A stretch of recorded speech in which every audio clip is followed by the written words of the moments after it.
বন্ধু বন্ধু আজকে ওর আর আমার মাঝে একটা মজার ঘটনা ঘটে গেছে, বুঝছস বন্ধু? আরে বেটা বল, কাহিনীটা তো কইতে দিবি আগে। আগে আসা দর্শক,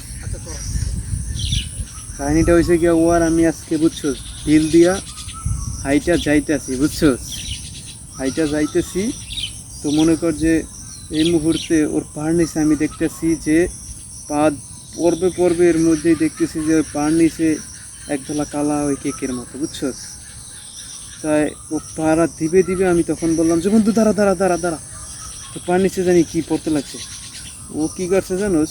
ওইটার এরকম হাত দিয়ে লাড়া দিয়ে তারপর এরকম মুখে নিয়ে দেখে যে এটা আসলে গোবর। ঠিক আছে, ও বলছে বন্ধু বাঁচাইছস, একটুর জন্য পারা পড়ে নাই। ঠিক আছে, এই হয়েছে, বুঝছস বন্ধু? বুঝছস বন্ধু, পরে কি হয়েছে এটা তো আর কইল না। আলাই বল, বুঝছস বন্ধু? তুই আমারটা কইছস না, আমিও তোটা কমু, বুঝছ না?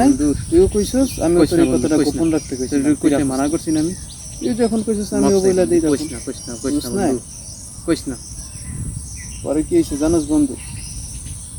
পরে ওই আমার কথা বিশ্বাস করে না যে এটা গোবর। ওইও মনে কর চেক করছে, চেক কইরা দেখে মুখে লাগা এরকম করে, এখন দেখে যে ওইও গোবর। বুঝছিস বন্ধু